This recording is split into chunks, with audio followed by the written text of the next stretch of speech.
A recap of Part 2. Brady and Hindley continued their killing spree, murdering Keith Bennett on the 16th of June 1964, 7 months after the murder of John Kilbride. 2 months later, Hindley's sister Maureen married David Smith. Brady and Hindley had virtually nothing to do with David and Maureen prior to their marriage, and Hindley in particular didn't approve. But after the marriage, they became close. Brady and Hindley murdered Leslie Ann Downey on the 26th of December 1964. Brady tape recorded some of what happened and took photographs. After the death of David and Maureen's child, Angela Dawn, Brady became even closer to David, slowly trying to manipulate him and bring him into his inner sanctum. He gave David the same books to read that he had given Hindley and started talking about murder and how there was nothing wrong with taking a life. Hindley became jealous of their friendship and worried that Brady was getting careless and revealing too much information to David. Brady eventually revealed to David he had killed before, but David didn't believe him. On the 6th of October 1965, Brady met Edward Evans at Manchester Central Railway Station. He invited him to his and Hindley's house at 16 Wardlebrook Avenue, Hattersley, for drinks. When they got there, he instructed Hindley to go and get David to join them. When David got to the house, he witnessed Brady murder Edward with an axe. After months of moulding David, this was Brady's attempt to try and get him to join him in murder. David helped clean up and told Brady and Hindley what they wanted to hear. But it all blew up in Brady's face when David called the police and they found Edward's body still in the house. Brady had always planned a shootout with police, but he was caught off guard. Brady was sitting on the sofa writing a letter to his boss when the police turned up. His and Hindley's guns were locked away upstairs. Brady claimed he and Edward had gotten into a fight and he killed him in self-defence, even though Edward had been hit with the axe 14 times. Brady was charged with his murder and Hindley was charged with being an accessory to Edward's murder. In his interviews with police, David Smith said Brady had told him about other murders he had committed. Although David didn't believe him at the time, he said Brady specifically mentioned taking people from Manchester and burying them on the moors. Police started searching through missing persons files and the cases of Pauline Reade, Keith Bennett, Leslie Ann Downey and John Kilbride jumped out at them. Detective Joseph Mounsey noticed some odd-looking photographs in the albums of Brady and Hindley. There were photos of mostly dirt he believed were taken on the moors. A search was organised and they tried to match the photos to the specific places they were taken on the moors. Not an easy task, considering the moors covers an area of 400 square miles. Brady and Hindley kept their hard exteriors, showing no remorse for Edward and refusing to tell the police anything about the other cases. Brady and Hindley's 11-year-old neighbour, Paddy Masterton, was able to help police narrow their search on the moors.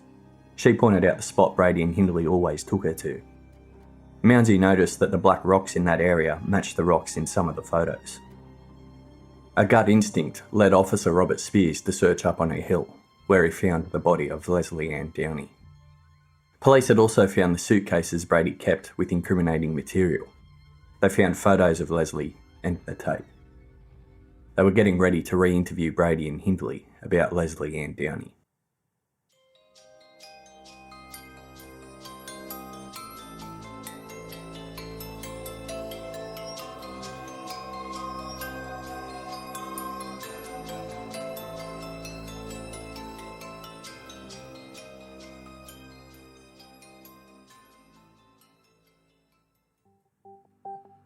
On the morning of Monday, October 18th, 1965, Brady and Hindley appeared separately at the Magistrates Court for a remand hearing in relation to the Edward Evans case. Brady appeared first, wearing his suit. He'd already been charged with Edward's murder, so he was remanded for another 3 days. As Hindley was arriving to the court, she was advised to put a scarf over her head. She didn't understand why until she exited the van and was confronted by an angry crowd yelling and screaming at her. She was formally charged with well-knowing Brady had murdered Edward and subsequently received, comforted, harboured, assisted and maintained him. Afterwards they met back at Hyde Police Station's canteen where they saw Brady's solicitor who discussed their defence. While they were together, Hindley reminded Brady how much she loved him and he told her he loved her too. At 2:30 p.m, Brady was taken to an interview room by himself. Detective Chief Superintendent Arthur Benfield and Superintendent Robert Tyrrell stormed into the room and threw Leslie Ann Downey's socks, shoes and necklace beads on the table. Benfield said, "These garments were recovered from the moor near Greenfield late Saturday night. This clothing has been identified as Leslie Ann Downey's, whose body was recovered at the same time and place. I have reason to believe that the photographs of the naked girl, which were found in your suitcase, are of Leslie Ann Downey. Would you like to say anything about these photographs?" Brady, "Not at present." Benfield, "I'd like you now to listen to a tape recording." Brady, "I know the tape." While it was playing, Brady bowed his head and covered his face with his hands until it finished. Once it was over, Benfield said, "You say you know the tape. The voices appear to be those of yourself and Myra and Leslie Ann Downey." Brady, "She didn't say the name Downey. It was something else." Benfield and Talbot were surprised at the admission. However, it was cut short when Brady said he did photograph Leslie, but it was two other men who had brought her to the house. When the photos were done, the two men left with Leslie, and he never saw her again. The interview ended at 8:05 p.m, and Brady refused to sign deposition notes. Benfield and Talbot moved on to Hindley.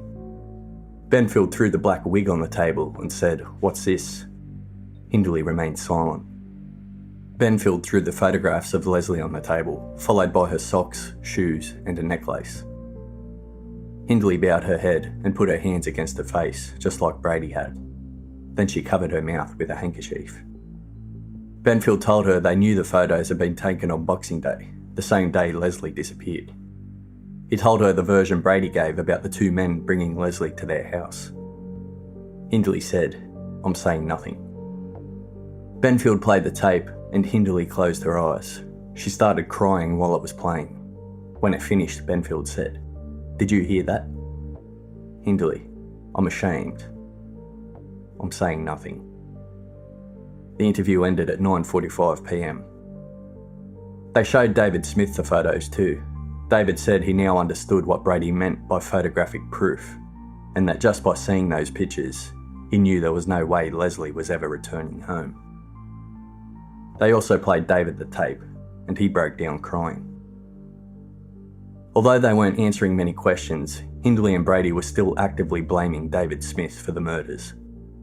As a tactic to see if David was perhaps more involved than he was letting on, officers gave Maureen and David's father false stories of David confessing. These tactics left both Maureen and David's father confused and hurt. But David Smith stuck to his story and maintained his innocence. The one detective David still felt believed him was Mounsey. After the discovery of Leslie Ann Downey's body, the coverage of the case exploded. The canteen in Hyde Police Station became a press room. Police gave press conferences daily. It was one of the first cases to get continuous heavy coverage on television. At times, there were over 200 journalists at the moors, and the case remained in the newspaper headlines permanently. After finding Leslie's body, the search of the moors continued under Mounsey's command. Many people started to come forward, stating they'd seen Brady and Hindley in different parts of Saddleworth Moor. Mounsey wanted to check out every single place and see if any more of them could be linked to the photographs they'd found. Mounsey had several of the photos enlarged. The enlargements were then passed on to searching officers to try and help them match the spot on the moor. 4 days after they found Leslie's body, Mounsey's boss called him to his office and said, "What are you doing buggering about on the moors? Come on, it's time you got back to work." That same day, Benfield said in a press conference, "I don't believe there are any more bodies on the moor." Still, Mounsey persisted. The Manchester Evening News ran an article that day headlined, "Hundreds Flock to Watch Moor Hunt." The article detailed how large amounts of people were visiting the moor and watching the police search. Some stopped in for a few minutes, others came with flasks and sandwiches and settled in for a picnic. A police officer who was there called it morbid curiosity at its worst. Back at Hindley and Brady's house at 16 Wardlebrook Avenue, Detective Chief Inspector John Tyrrell was going through the bookshelf when he found Hindley's old prayer book her auntie had given her when she was 16. When he flicked through the pages, the spine made a small noise. He lifted it up to take a better look and saw that a slip of paper was rolled tightly and pushed into the spine. It was the receipt for the locker for Brady's 2 suitcases. The receipt was for the most recent deposit, October 5th, 1965, the day before the murder of Edward Evans. Tyrrell remembered the disposal plan written by Brady on the 3 sheets of paper. The disposal plan had code words such as PB and TIC, which Tyrrell now knew stood for prayer book and ticket. Despite Brady's claims the disposal plan was written after Edward's murder, this proved it was written before. The next day, Thursday, October 21st, Brady and Hindley were charged with the murder of Leslie Ann Downey at Hyde Magistrates Court. When the charges were read out, Hindley responded, "It's not true." Brady said, "Not guilty." Hindley was provided with legal aid and they were both taken back to Risley Remand Centre. Back at the moor, Mounsey called Officer Massheader, a crime scene officer. He told Massheader to bring his camera to the moor and to make sure the press didn't follow him. When Massheader arrived, Mounsey guided him to a spot on the moor and gave him one particular photograph that stood out. The photo with Hindley holding Puppet, crouching down, looking at the ground. Mounsey told Massheader to look at the spot they were standing in and compare it to the photograph. Massheader believed it was the same place. To be certain, he took a new photograph and compared it. It was identical. The two of them were joined by another detective and the inspector who had been present when Leslie Ann Downey was found. The inspector pushed his stick into the ground, pulled it out, and smelled the end of it. It smelled of putrefaction. They started digging, and only 9 inches down they found a small black shoe. Underneath the shoe they found socks, and a little further down they found what appeared to be a human heel. Mounsey was at first excited, but when he crouched down and started looking closer, he became deeply affected by what he was seeing. He stood back up and told one of the detectives to go back to the station and let their supervisor know. Mounsey said, "Tell him we found John Kilbride."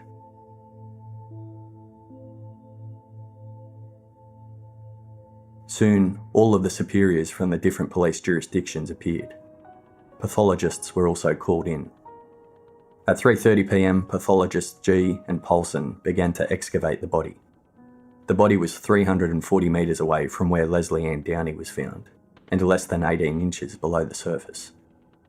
The entire body was so severely decomposed that both pathologists were careful to dig by the sides, trying to keep the remains intact. Mounsey was correct.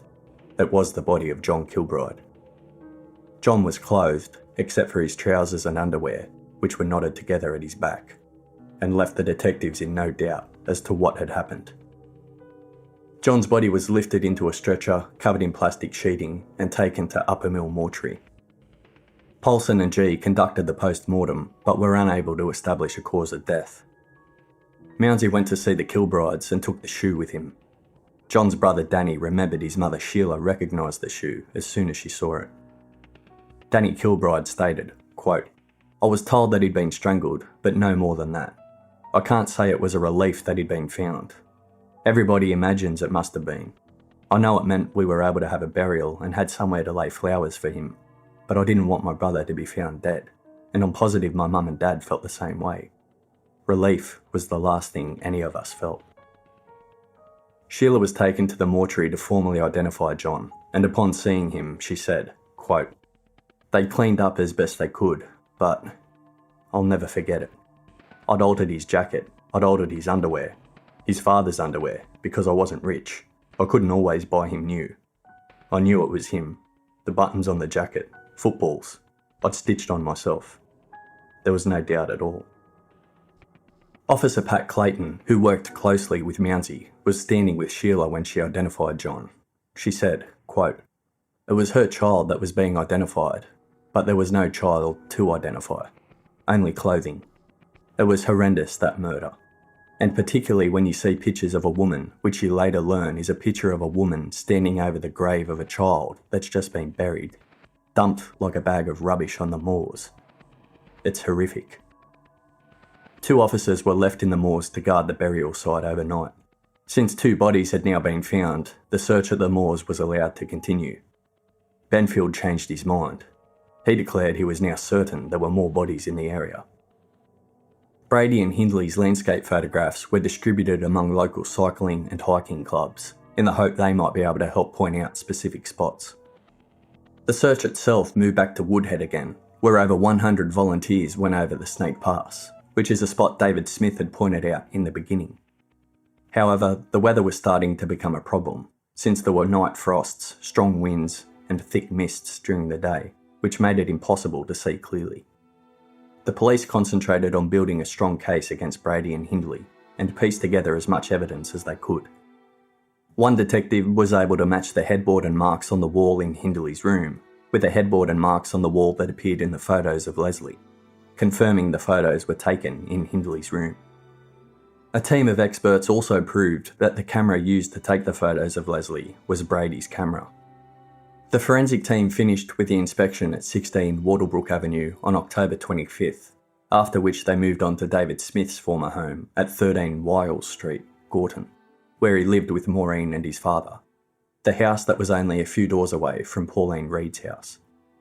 They removed the floorboards, removed wallpaper, and took samples from every surface. They found blood near a window, but David explained it was his blood. He had cut himself while installing a new pane of glass. Police confirmed this story with Joan Reade, Pauline's mother, who was the one who bandaged David's wrist after it happened. This occurred only 2 months after Pauline disappeared. The forensic team then went to 18 Westmoreland Street, Brady's former home. Brady's mother Maggie had left and gone to Glasgow to stay with Brady's foster family, the Sloanes. Maggie suffered a breakdown when she found out Brady had murdered children. The press constantly staking out their home didn't help either. Brady's stepfather, Patrick, went with police to his former home and assisted their search. The forensic team didn't find anything, since Brady had spent most of his time at Hindley's house. There was nothing linking him to the crimes at all at Westmoreland Street.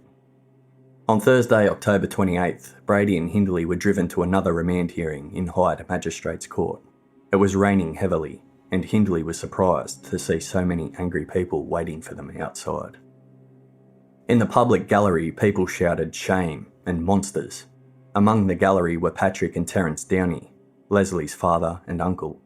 They were planning on loosening wooden floor blocks from the court and throwing them at Brady and Hindley. However, their appearance in the courtroom was only brief, and they didn't get the chance. Terence said, "I would have smashed their heads in if only I could have snatched it up in time." Terence tried again outside when Brady and Hindley were taken away in a car. He ran towards it and tried to force open the door. He was tackled to the ground by police, but little did he know it was the wrong car. Due to the large angry mobs that were gathering and to the threats made to Hindley and Brady, the police arranged decoys. Terence had been tricked by the decoys. Brady and Hindley were still inside, waiting for the crowd to disperse. Brady and Hindley weren't the only ones targeted. David and Maureen copped it as well. After the court appearance was over, they were chased through the streets. After that court appearance, Brady and Hindley were taken to Ashton-under-Lyne Police Station for further questioning. Mountie and another detective questioned Brady. Mountie showed him some of the landscape photos they found and suggested to Brady they were markers for the burial sites. Brady denied it and said he had no idea what Mountie was talking about. Mountie showed him the specific photo where they found John Kilbride's burial site and said, "This photograph was taken by you showing your girlfriend crouching over John Kilbride's grave. How can you possibly say you know nothing about his death?" Brady kept denying it. In another interview room, Hindley was questioned by Tyrrell and another detective. She was shown the same picture. Tyrrell said, "Where was that taken?" Hindley, "I don't know." Tyrrell, "Who took it?" Hindley, "Probably Ian." Tyrrell, "What are you looking at in this photo?" Hindley, "My dog, Puppet." Tyrrell, "You were looking at the ground." Hindley didn't respond. Tyrrell, "Has anyone other than Ian taken pictures of you at the moor?" Hindley, "David has." Tyrrell, "These photos were taken to mark the graves of your victims." Hindley, "No, they are just pictures. They have no significance whatsoever." Tyrrell told her Maureen had given them a statement saying Hindley had become a different person after meeting Brady. Hindley responded, "I made all my own decisions. People go through several stages in their lives. After discussions, they changed their minds. Ian never made me do anything I didn't want to do. All that about killing is bloody rubbish. When asked about John Kilbride specifically, Hindley said, Ian didn't kill Kilbride and I didn't kill Kilbride. I never set eyes on Kilbride before. Hindley then said David Smith was the one who brought Leslie Ann Downey to their house at 16 Wardlebrook Avenue. He was with another man, and after Brady took the photos of Leslie, they left with her. The same story Brady had given. Hindley claimed David had fabricated a story in the hours after Edward Evans' murder and clean-up to paint himself as innocent. He then called the police to try and put the blame on her and Brady. The detectives paused the interview, and in another attempt to break Hindley, Tyrrell prepared a special album of photographs. There were regular photos of landscapes on some pages, but on others there were pictures of the exhumed bodies of Leslie and John.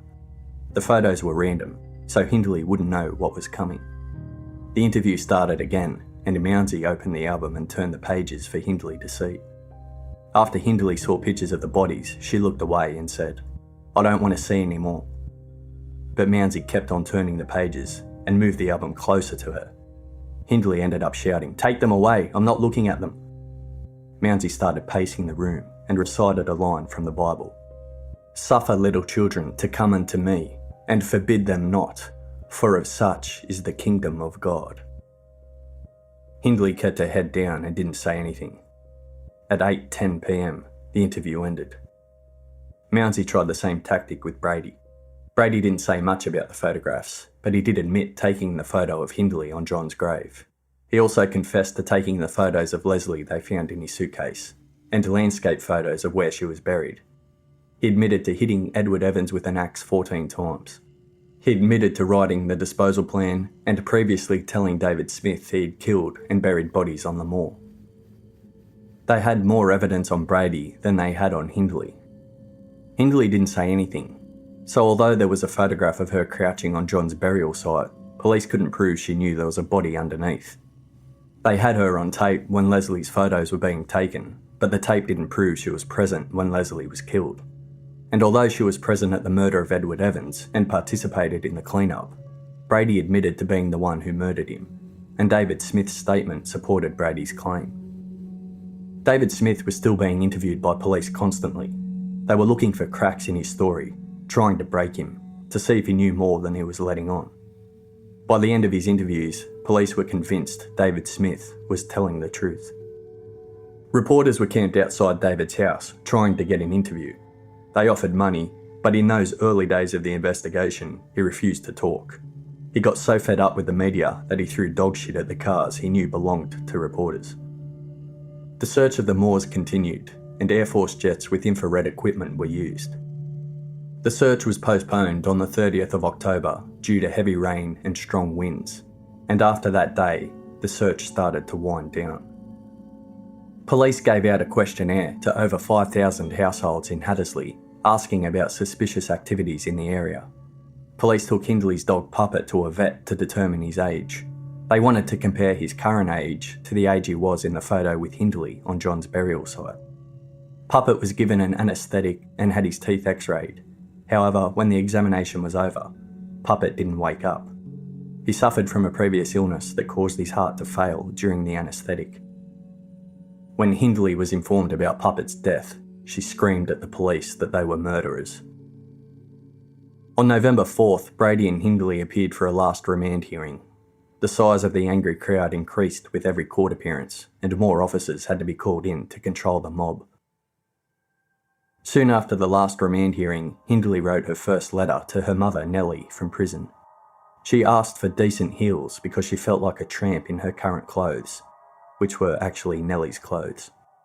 She also said she'd never felt so hurt in her life when she was told Puppet was dead. She ended the letter with the following line: "This letter will probably be censored. If you should write at all, do not mention anything regarding the cases." On Wednesday, November 10th, the moor was searched for the last time.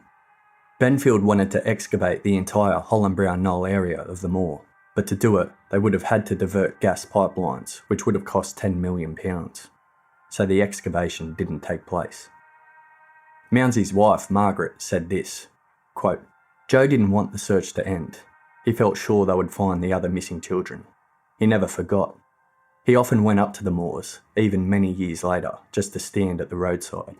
I've been with him. We'd go and he'd say quietly, "This is it." He knew, we all knew, that there were other victims up there, unfound. On Monday, December 6th, committal proceedings against Brady and Hindley commenced at Hyde Magistrates Court. The committal would determine if there was enough evidence to send the case to trial. Reporters from all over the world attended. Hindley wore a flex suit with a yellow blouse she'd been saving especially for court. She sat next to Brady and they took notes together and joked in hushed voices. When they were travelling back to Risley after the first day of the committal, they talked about dogs. Brady said, "When you're driving, you must always run over a dog to avoid running over an individual." Hindley replied, "Oh, I couldn't do that." On December 7th, the prosecution presented their case. When they were travelling back to Risley after that court day, Brady told Hindley he was considering killing himself, but it would all depend how the trial went. Hindley believed that Brady needed her in that moment more than ever. On December 8th, the prosecution's star witness took the stand, David Smith. He was provided with immunity in relation to helping clean up after Edward Evans' murder. There was a general feeling of discontent amongst the community when they heard that decision. David spoke in such a low voice that microphones had to be brought into the court so he could be heard. When he left the stand, he looked at Brady. Brady gave him a nod of acknowledgement and a smile, just like he had the day he was arrested. After David, Maureen took the stand, and Hindley commented about it in a letter to her mother. She wrote, "Did you read the lies Maureen told in court about me hating babies and children? She wouldn't look at me in the dock, Mum. She couldn't. She kept her face turned down." The photographs found at 16 Wattlebrook Avenue were presented to the court. Hindley believed that these had been returned to her mother, and she wrote in a letter, "Keep all the photos for us, for reasons."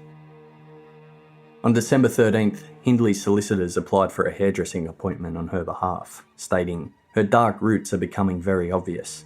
This fact has been the subject of press comment, which is naturally a source of irritation to our client." The request was denied. On December 14th, Anne Downey, Leslie's mother, took the stand. As she was describing the events that took place on Boxing Day 1964, she suddenly grabbed the sides of the witness box and started screaming at Hindley. "I'll kill you! I'll kill you! She can sit staring at me and she took a little baby's life, the beast!" A detective was sitting below the witness box, and in that moment he turned around and grabbed a water jug that was close by, which Anne was reaching for as she screamed. Anne continued yelling and calling Hindley a tramp until her voice wavered and she started crying. Hindley stared at her and whispered to Brady, "I'm not a tramp." Brady squeezed her hand affectionately and whispered back, "No, I know you're not." On December 14th, the court made the public and press leave the room in order to play the tape. A BBC technician from Manchester had improved the quality of it, and every sound was now very clear. The prosecution then moved on to present John Kilbride's case. The jacket he'd worn on the day of the murder was unwrapped from a plastic cover and shown to the court. The courtroom was overwhelmed by the smell. On December 16th, the weather outside was so bad Brady and Hindley couldn't be taken back to Risley Remand Centre, so they spent the night in the cells below the court. The next morning, Hindley asked for a bag of makeup. The guard ignored her, instead handing her a cup of tea that he had poured salt into. On Monday, December 20th, the committal proceedings ended. The judge ruled there was enough evidence for a trial in all three cases. A few days before Christmas, Brady's solicitor gave Brady and Hindley each a book of poetry. He left them alone for a few minutes, and in that time, Brady gave Hindley a notebook. While she was in her cell, she read it, and it contained coded stories of sexual cruelty towards children. The way the code worked was that Brady wrote letters to Hindley, and if the date of that letter was underlined, it meant the letter had a coded message in it. The 7th and 8th word of every line within the letter would have to be separated, and at the end of it, putting those words together would create a short story. After reading the first story, Hindley started responding with coded letters as well. They worked as stimulation for Brady. They also planned to get married. They realised if they were married, Hindley could not be forced to testify against Brady. Hindley filled in the application forms, but permission was refused. Brady's solicitor tried getting back the photographs for them. Brady and Hindley were able to look through them and select the ones they especially wanted to keep. Both were seen by a forensic psychiatrist. Brady spoke mostly irrelevantly, but Hindley spoke eloquently. The psychiatrist told her she was very well read, and Hindley snapped at him, saying, "What, for a murderess? I don't like being taken for a working class idiot." The psychiatrist asked her to have an EEG exam, which would detect any abnormalities in the brain, but Hindley refused to have it done. In March 1966, after he and Maureen had been bashed by the public repeatedly, David Smith ended up attacking a group of teenagers who called him the third Moors murderer, and he yelled out at him, "You're no bloody good without that axe, Smith." Shortly after, Anne, Leslie's mother, rang the doorbell at David and Maureen's house. She had come with Alan West and her brother. The three of them were drunk. After being let in, Anne asked David to tell the truth at the trial so that Brady and Hindley could be put away forever. David told her he would do everything he could, as he didn't want them to be let out of prison either. As she talked, Anne kept looking at Maureen, and Maureen excused herself to go and make tea for everyone. When Maureen came out of the kitchen with the tea, Anne launched at her and pushed her against the wall. Maureen immediately protected her stomach since she was pregnant, as Anne started hitting her. It happened in a split second, and at first David didn't react, but then he instinctively grabbed Anne. As he did so, Alan West went for David. David's father, who lived with them, heard the commotion and came to help. As he did so, he ended up fighting with Anne's brother. David and his father managed to get the three out of the flat. As they were leaving, they screamed, "Bastards! You're no different than those two. Fucking bastards! You should be hung, the lot of you." When David and his father walked back into the flat, they saw Maureen crouching down on the floor, still protecting her stomach and crying. David kneeled by her side and held her. By the end of March, Hindley got her request to bleach her hair approved, and right before the trial, she wrote to her mother saying, "I had my hair done on Saturday. It looks so nice that I'm sorry that I'm all dressed up and have nowhere to go." What was called the Trial of the Century commenced on Tuesday, April 19th, 1966. It took place in the Court of Chester Assizes in the town of Chester, since it was the main town of Cheshire County. 150 reporters arrived in Chester to cover the trial. There were press rooms within the building with telephones for the reporters who couldn't get a seat inside the courtroom. 300 officers were brought in to control the angry crowds they knew would appear outside. The trial was going to be filmed and televised by the BBC, but on the second day of the hearing, it was decided that the details involving the case were too shocking and only the verdicts would be broadcast. A number of authors appeared as well, and those who wanted to enter the court had to be selected, since there were only 60 seats available inside. The jury was comprised of men only, and leading the case against Brady and Hindley was Attorney General Sir Frederick Elwyn Jones, QC. He'd been the prosecution counsel at the Nuremberg war trials and only appeared in cases of national security or the most serious murder cases. Brady and Hindley's defence counsels had asked for them to be tried separately, but the judge decided they should be tried together. The Attorney General opened the proceedings by outlining the crimes, their background, and warning the court they'd have to hear a harrowing audio tape and examine distressing photographs. The second day of the trial opened with evidence from the prosecution. The first witness called was Maureen. Originally, she was listed to take the stand later, but her baby was due, so they wanted to get her evidence while they could. Arrangements were made to take her to hospital urgently, if necessary. In the witness stand, she described the relationship between Brady and Hindley, the friendship between Brady and David, and confirmed that Hindley had shopped at the market in Ashton-under-Lyne. When court finished for the day, Brady and Hindley were kept in cells at Hyde Police Station for the night. As they slept, a police ball was held on the floor above them. On day 3, Maureen was called again, and she described the night of Edward Evans' murder. She also admitted on the stand that David was receiving a regular income from a national newspaper, and they stood to receive even more money for their story after the trial. David Smith was called to the stand after Maureen. He was asked about the payments from the newspaper. It turned out he was getting £20 per week. They'd already taken a holiday in France paid by the same newspaper, and for providing his post-trial story, David would receive £1,000. The background to this is that David had remained unemployed ever since the arrests. He and Maureen copped a lot of hate as well, and many saw him as the third Moores murderer. They were pretty much outcasts. They rarely were able to get out of their own home due to being attacked both verbally and physically. David didn't have a way to provide for his family, and he didn't know when he would be able to get a job again, so he accepted the offer from the newspaper. When the information about the payment from the newspaper came out at trial, it condemned him even further in the eyes of the public. The judge himself said the newspaper deal had given the defence a stick with which to beat him. David didn't help his cause when he said on the stand, "I love having money. It's gorgeous stuff." On the fourth day of the trial, detectives spoke about the day they found Edward Evans' body.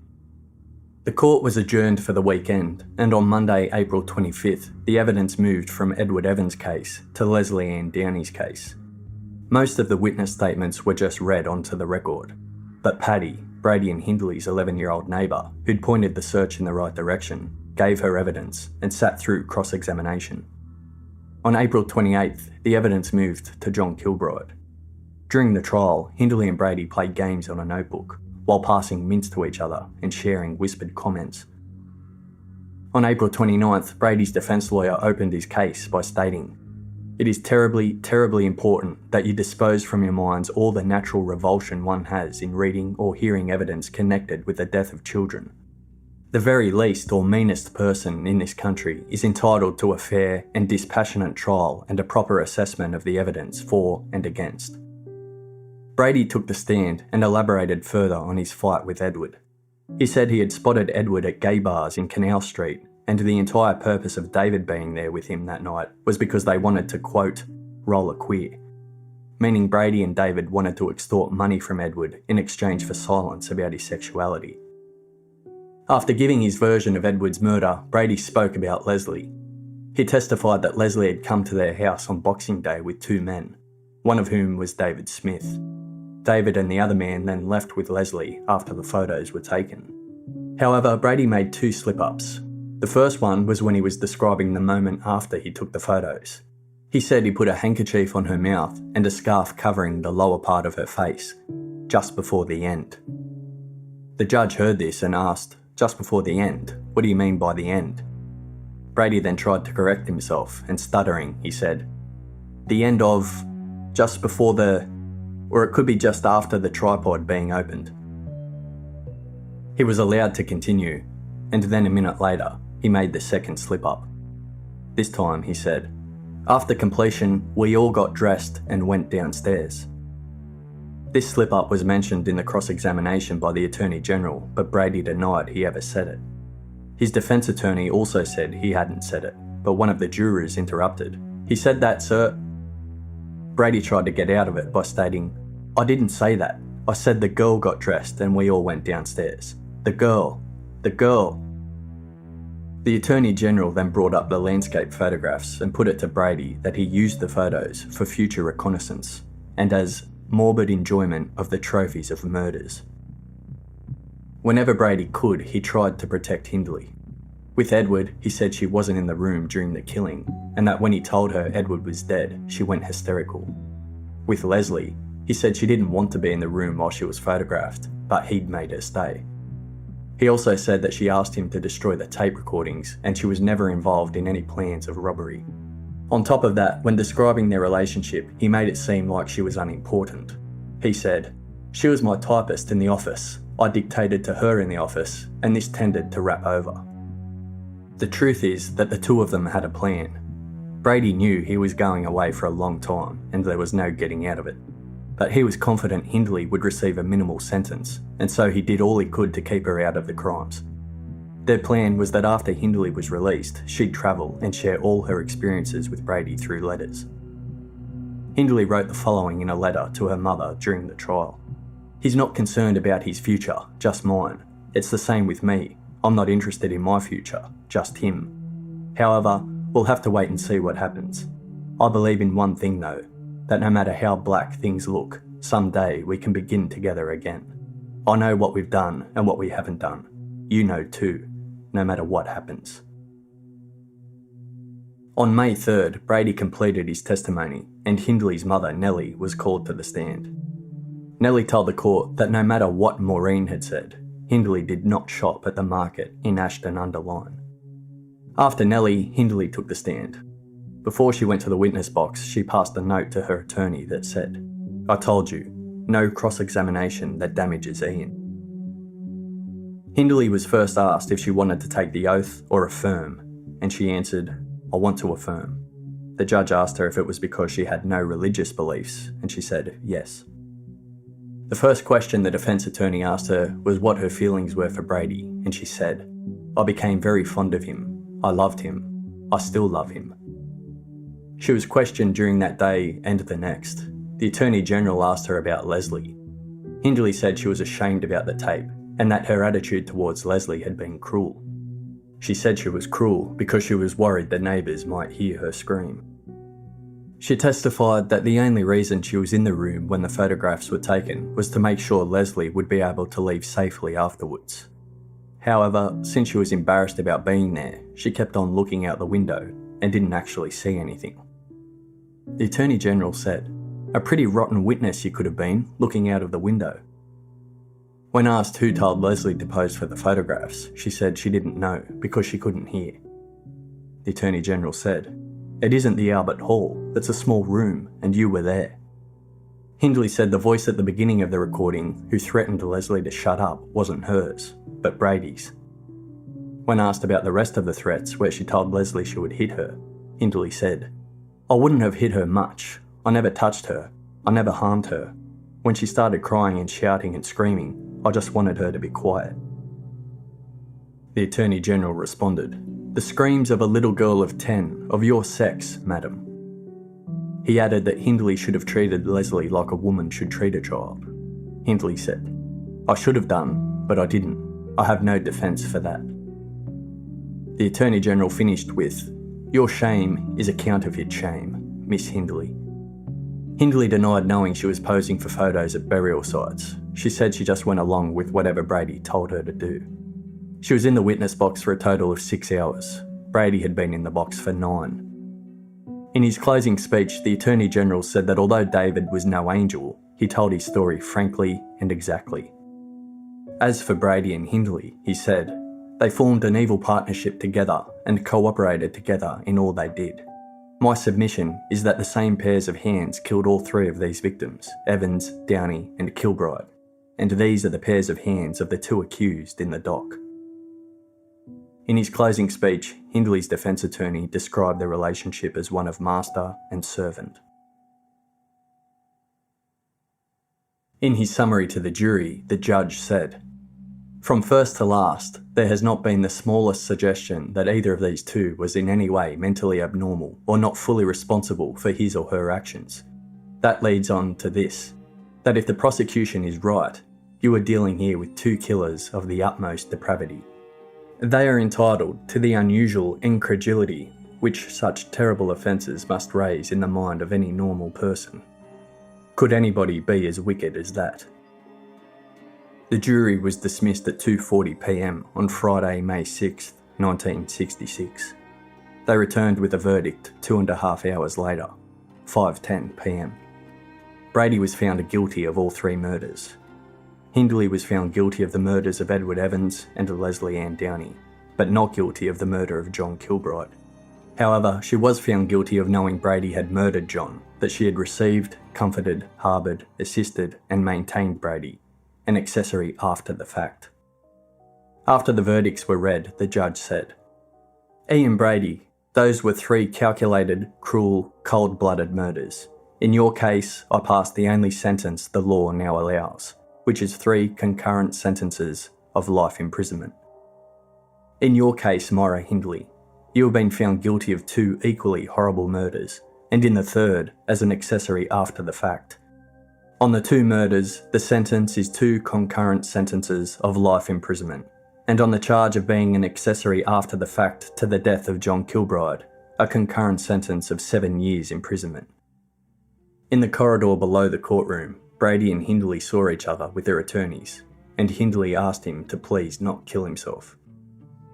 They returned to Risley in separate compartments of the same van, and after spending one last night there, they were each sent to different prisons. Hindley was sent to Holloway Prison in London, over 320 kilometres from Manchester. She was first kept in the hospital wing until it was deemed safe for her to be put in general population. She was accommodated in the D wing. It wasn't long before the attack started. She was first hit by a fellow prisoner with a broom. Then she was invited to join a card game with 10 other prisoners. When she accepted, they all beat her and threw her against a wired fence. Hindley never fought back and didn't name her attackers. She asked instead to be placed in solitary confinement. A doctor and the governor at the prison advised her that since she had such a long sentence ahead of her, she should endure the abuse because she couldn't be placed in solitary confinement permanently. Instead, she was assigned a prison guard to walk with her everywhere she went. 1 week after her sentence, she appealed against her conviction on the grounds that it had been detrimental to be tried with Brady. Her appeal was denied. She was told that all her faculties were shown correctly during the trial, and Brady tried to exonerate her at all times, so the fact they were tried together was actually beneficial for her. Hindley remained in close contact with Brady through letters. Brady was sent to Durham Prison, 205 kilometres from Manchester. Shortly after Brady got to prison, he was scolded by an inmate and placed in solitary confinement indefinitely. He never left his cell. He ate his meals alone, spent his time reading, and had a mouse inside the cell that he fed. Whenever he took walks in the prison yard, he had to be escorted by 3 guards, and the rest of the prisoners had to remain inside their cells. Brady and Hindley requested visits with one another, but their requests were refused time and time again. Maureen read about one of the attacks on her sister in prison and gathered up the courage to send her a letter to ask how she was doing. She never received a reply. In a letter Hindley wrote to Brady, she said, "Smith must die, Maureen too." Maureen and David's second child, Paul Anthony Smith, was born on May 9th, 1966, 3 days after the trial ended. David got the £1,000 from his deal with the News of the World, but no money from syndication rights as promised. Every day, a council representative would appear at their flat to erase graffiti that was left outside their door, saying things like, "Child killers live here," and "murdering bastards." They were still hardly able to leave their flat, so David started taking walks in the middle of the night because it was the only time the streets were free of people and he could go unharmed. Maureen only left the flat to go shopping for the baby, and when she did, she got spat on and called various names. She would return crying every time she stepped out of the house. At one point, David was able to find a job. He and Maureen were excited that they might be able to live somewhat normally again. Maureen prepared him lunch to take on his first day. But when David showed up, he was met by union workers at the front gate who told him to fuck off because there was no place for him. David ran away, fearful he was about to get bashed. Soon after this, he received a social security letter informing him that due to exceptional circumstances, he was no longer required to seek employment. His probation officer, who was in close contact with him, offered to move them up north, where they'd get new names and become anonymous. David refused. He didn't want to run away like a criminal, as he said he had done nothing wrong. Plus, he didn't believe it would work anyway. The entire country knew who they were. During the summer, David and Maureen were visited by Emlyn Williams, a renowned actor and writer who was researching a book on the murders. He asked David if he believed Brady was a, quote, queer. David's answer was, quote, "Ian's queerer than queer." This line became the title to the last chapter of the book Williams wrote called Beyond Belief, which became a bestseller. It was a semi-fictionalised account of the murders. While researching the book, Williams had access to Hindley's diary. Hindley was furious. She wrote to Benfield asking how Williams had gotten access when her diaries were part of the police evidence. The book was going to be turned into a film. Hindley received a contract to sign her consent, but she refused to do so, since she considered the book a pack of lies. The victims' families also protested the film, and it was never made. On January 27, 1967, detectives visited Hindley at Holloway Prison to see if she would talk, but she refused and told them she couldn't help with the inquiries on Pauline or Keith, or any other victims for that matter. She told them to question David. In February 1968, Hindley was granted a special privilege and got transferred to Risley for 1 week so that her gran could visit, since she was dying. The press reported the transfer and it led to public outrage. In June 1968, Hindley learnt tapestry, and with 2 other inmates they made a carpet, which was for a commission from the Polish embassy. Knowing the carpet was leaving the prison, Hindley placed a piece of paper in the hem of the carpet that read, "Myra Hindley made this carpet." During the same month, David was sent to prison. He and Maureen had 2 more children, one in April 1967 and the other in December 1968. David and Maureen were both abusing alcohol and pills. They were moved from Underwood Court to Slater Way in Hattersley. However, the confrontations with the public continued. David had enough and stabbed a man who started to attack him. As soon as he did it, he realised the enormity of what he'd done. So he went to the police station and turned himself in.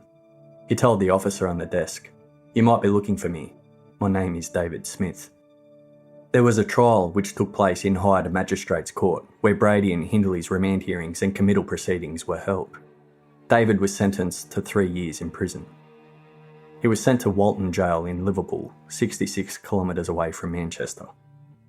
In August 1968, Brady's solicitor got hold of the photographs, negatives, slides and the tartan album that belonged to Brady and Hindley.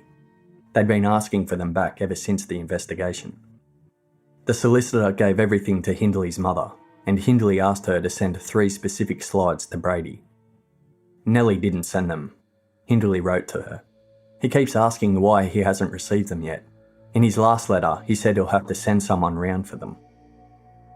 By 1970, after being separated in prison for over 3.5 years, Hindley fell out of love with Brady.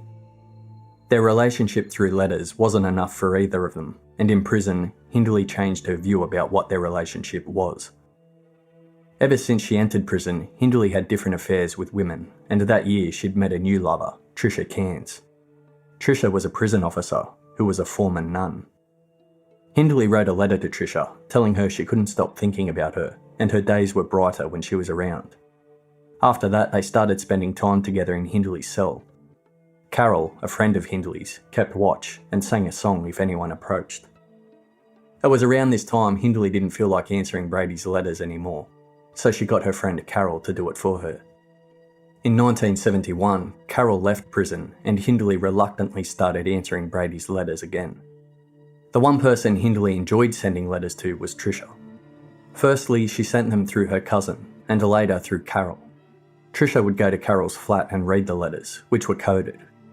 Hindley would also bribe other inmates with cigarettes to have messages delivered to Tricia. During this time, Hindley lost a great deal of weight. The weight loss was due to smoking and to a lack of eating. She often didn't eat her food because other inmates urinated in it. At one point, Brady sent a coded message to Hindley asking her if she wanted to end their relationship, and told her he'd be waiting for her reply to see where his fate lied.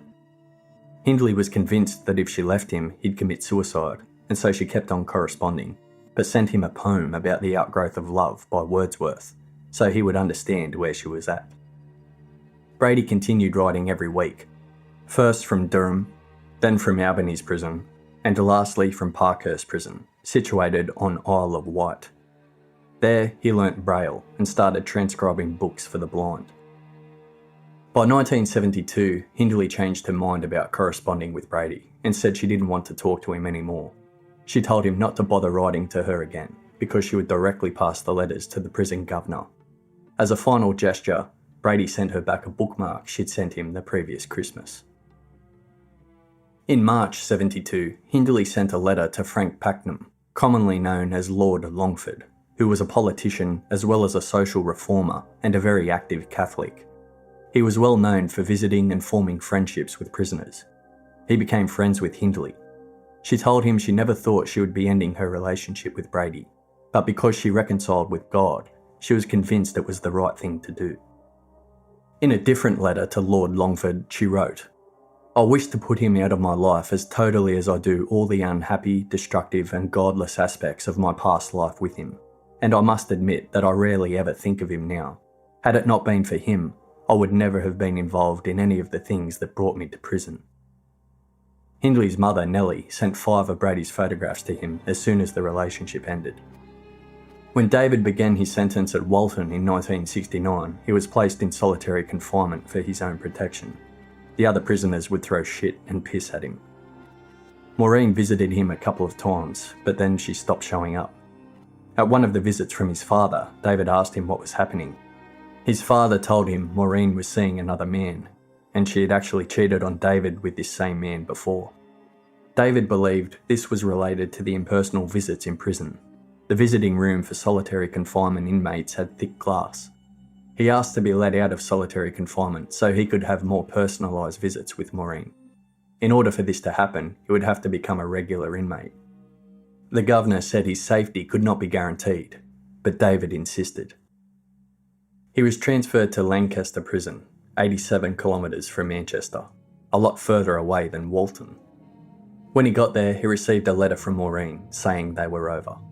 She told him not to write to her again or send her visiting requests. After reading it, David slit his wrists. He was transferred back to Walton and put on psychiatric watch. A special visit was arranged and Maureen went to see him after his suicide attempt. They made plans to have a future together. 15 days later, he sent Maureen a new visiting request along with a letter, but it was marked Return to Sender. At home, Maureen was neglecting their 3 children. She got drunk and high with the new man she was seeing, and she often disappeared for the entire day. David's father, who still lived with them, grew tired of the situation and moved out. The children were still very young. The eldest was Paul, who was 6, but they were underweight, had lice, and slept on sheets that hadn't been changed in months. The welfare department found out and contacted Maureen. She admitted she was unable to take care of them. A caseworker appeared at the house to check on them. Maureen was nowhere to be found. The caseworker found the door open and the children alone inside. She took them to Acorns, a care home in the neighbourhood of Followfield, 8 kilometres from Manchester. The children became the favourites of one of the nurses, and their health significantly improved. At Walton, David received a visit from his probation officer, who explained the situation with the children, but told him they were doing well at the moment. To reassure him, the probation officer showed him up-to-date pictures, and a special visit was arranged. David started receiving monthly visits from his sons until he left prison in the summer of 1971. He got a house and did everything he could to rebuild a life with the boys with the help of his father. One day, they went to visit a friend of David's father, and there, David met his father's friend's daughter, Mary Flaherty. Mary had seen David before, back on December 6, 1965, when the committal proceedings started in Hyde and David and Maureen entered the court. Mary was only 9 years old then and went to primary school at Greenfield Street Primary, which was directly opposite the court. The moment when David and Maureen left their car to enter the court, Mary was having a break at school and she saw the commotion of cameras as well as the couple entering. She didn't know who the 2 people being photographed were, since she hadn't been told of the case. It was years later that she found out. When they formally met each other in 1971, Mary was kind to him and didn't judge. He ended up telling her exactly who he was one day, sharing his entire story, and Mary listened. They became close after that, sharing walks together and talking every day, until Mary's 15th birthday, when David kissed her for the first time. Afterwards, they began dating. In 1972, David's father had advanced stage cancer. One day, he was completely unable to move and was in severe pain. When David got home and saw him in that state, he gave him a full bottle of sleeping pills. David called the doctor and his father was taken to hospital. He called the police and told him what he'd done. He was then charged for murder. In November, he pleaded guilty to manslaughter and was given just 2 days of imprisonment. While he was in remand awaiting court, his boys were left with Mary at her father's house, and Maureen reappeared twice. Twice she took her sons back, twice she abandoned them again. After the second time, she didn't reappear, and the boys stayed with Mary. In September 1972, Hindley was lowered from a Category A prisoner to a Category B. Category A is for the most dangerous inmates, so being lowered to a B gave her more freedom within the prison and also outside. If the governor of the prison wanted, she could even escort Hindley outside for a short period of time. In Hindley's case, she had developed a good relationship with the governor. So the governor decided to take Hindley out and they went to Hampstead Heath, which is a park 5 kilometres away from the prison. They went with a friend of the governor and her dog. Hindley described the outing with the words, "It was as though I had never been inside. Everything came back to me. There was the smell of grass and trees and throwing a ball for the governor's dog. There were children playing." When they returned to prison, they were spotted and the media went haywire. There were television and radio debates, and questions were even asked in Parliament. The Home Office ended up releasing a statement that said the outing was not an attempt to prepare Hindley for release, and the Home Secretary, Robert Carr, considered it an error of judgment not to be repeated. There was an internal inquiry conducted at the prison, and the Governor released a statement. She said, "I took Myra out because I thought it would do her some good to see some grass and trees and have a breath of fresh air. Bless her heart, she enjoyed it very much. She said, 'Doesn't the grass smell beautiful?' I now realise that it was an error of judgment because Mr. Carr has said that it was." It was later revealed that that trip to the park wasn't Hindley's first day out from prison. She'd previously been taken to an exhibition at the British Museum, and when a member of the public recognised Hindley, she thought she'd escaped from prison, so the police were called. The Governor resolved this incident by saying that the outing was under strict supervision of prison staff, and that it was designed to start Hindley's rehabilitation program. After this, Hindley started planning a prison escape and turned to her prison guard lover, Tricia Cairns, to help organise it. Hindley went to Maxine Croft, an inmate from her wing that was a green band prisoner, meaning she was among the most trusted and had access to the officers' room for cleaning.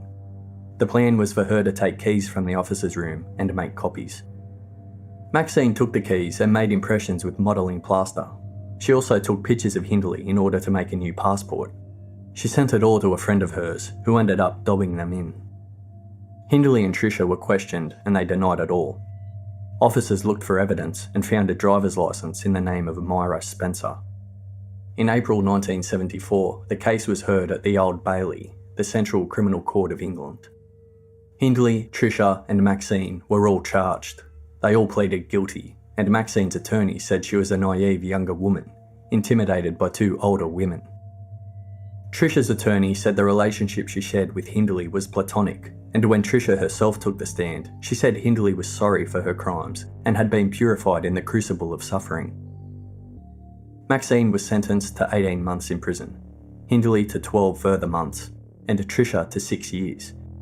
Plus, she had her prison service pension frozen until the age of 60. While in prison, Tricia told Hindley she didn't want any more to do with her, and if she wrote her letters, she would hand them straight to the Governor. Hindley kept trying to send her letters, and Tricia handed them to the Governor as she said she would. When Tricia was released, she stayed with family in Manchester and found a job as a bus driver. One day, Danny Kilbride, John's brother, got on her bus and recognised her. He announced to the whole bus who she was, and the passengers started abusing her. Hindley was transferred to another wing where she was allowed a small black and white television along with books, records and photographs of family and friends. She started writing in her letters that she wanted to be a mother, and in 1975 the prison staff wondered if she was planning a new escape. She was known to be able to imitate their voices and could perhaps open the electronic doors. She was given an official warning for it. In the same year, she reconciled with Maureen. Maureen and David divorced in 1973 on the grounds of unreasonable conduct. Maureen was given access to her sons. For the first 3 months she would show up at times, but also missed a lot of visits. After 3 months, she didn't show up at all. Then, Maureen met a truck driver called Bill Scott. Bill asked her out a couple of times, but Maureen said no, until one day she accepted. When they were on their first date, Bill asked why she said no so many times. She simply stated, "I'm Myra Hindley's sister." Bill told her he cared about her and not her family, and they started dating. Bill divorced his wife and moved in with Maureen. They lived in Manchester and both suffered harassment from the public. To get away from it, Maureen started travelling in the truck with Bill. While on the road, she fell pregnant and they had a girl, Sharon. David's new relationship with Mary blossomed, and on February 16, 1975, in Flowery Field Church at Hyde, they married. When Maureen's daughter Sharon was 6 weeks old, she took her with Bill to meet Hindley. Maureen was nervous about seeing her sister again, but when she got there, Hindley hugged her fiercely and they both cried. They started talking about old times, and Hindley pampered Sharon, calling her a queen and my little ray of sunshine. She got her gifts, cards, and decorated her cell with pictures of the little baby. She also told Maureen to ask David for pictures of her 3 sons. David found out about the meetings between Maureen and Hindley and was not happy. During their meetings, Maureen asked Hindley twice about other missing children, and particularly about Pauline Reade. Hindley told her both times she didn't know anything. On Sunday, September 26, 1976, The Sun posted a 10-year anniversary feature about the murders, and officers at the prison showed the newspaper to an inmate. She was so horrified by what she read that she went after Hindley and hit her so hard that she broke her nose, loosened her teeth, left her eyes blackened, split one ear and lip, and damaged the cartilage in one of her knees. For 6 weeks, Hindley had to be given liquid food through a straw. She said the inmate was a pawn, and the officers in the prison were to blame. In January 1977, Hindley was transferred to Durham Prison, 423 kilometres north. On July 6th the same year, a program called Brass Talk from the BBC dedicated an episode to Hindley's bid for parole. Hindley was given a life sentence, which was 21 years. However, after 1/3 of the sentence had passed, the inmate could apply for parole.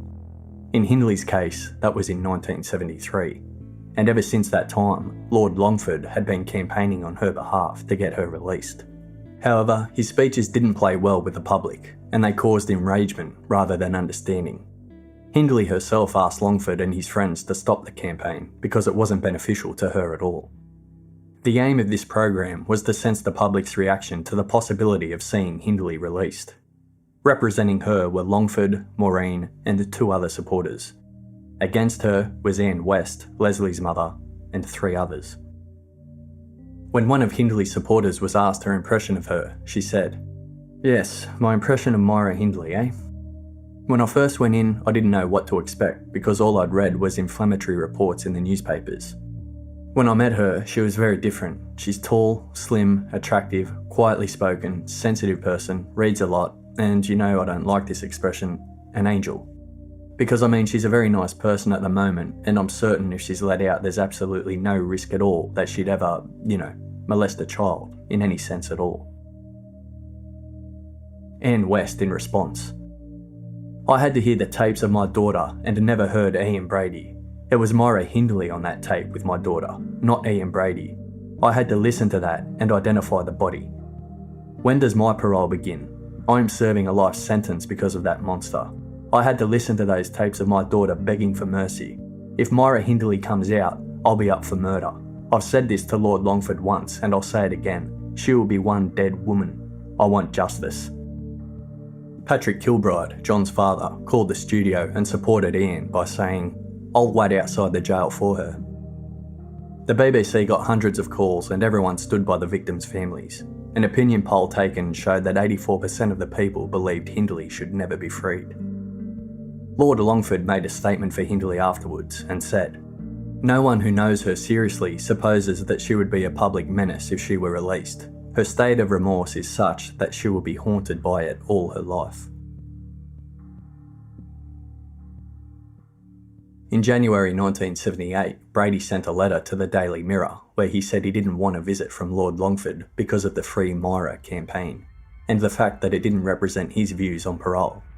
To Brady, what they'd done justified permanent imprisonment.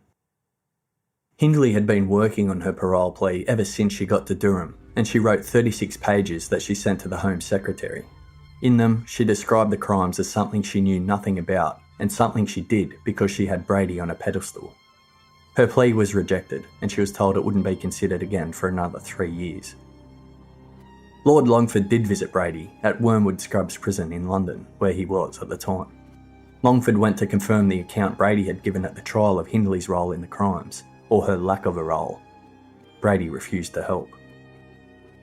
In January 1980, Hindley received a Bachelor of Arts degree in Humanities, becoming one of the first prisoners to study for an open university degree. She was excited, felt proud, and wanted to continue. But in July that year, she received some bad news about Maureen. Maureen had been on a night out with Bill when she felt a strong headache and they headed home. The next day she was vomiting and Bill rushed her to the hospital. They told her she had a brain hemorrhage and after an emergency operation she seemed to get better. Hindley sent her a get well card along with money for her mother to travel back and forth to the hospital. But Maureen suffered a relapse and fell into a coma. Bill called David, who visited with his older son. They both talked to Maureen while she was in a coma to see if she would wake up. Hindley was hysterical and the Home Office granted permission for her to go to the hospital. She did, but when she arrived, Maureen had already been unplugged from life support. Maureen was 34 years old when she died. Hindley went to see Maureen in her coffin at the hospital chapel. She told a reporter who was there that it was the first time she had seen a dead person. Later, she wrote to her mother Nellie and told her that as painful as it was for her, she knew it must be worse for a parent to lose a child. The day after, she asked other inmates to do a rosary for Maureen, and they did. 2 days later, she wrote to the authorities and told them that although she wanted to attend the funeral, she wouldn't be putting in a request because she knew the press would be there and she wanted to preserve the family and her sister's dignity. The press was at the funeral anyway, and so were Anne West and Patrick Kilbride. Patrick confused one of the women for Hindley and launched after her. He was tackled and taken away by the police.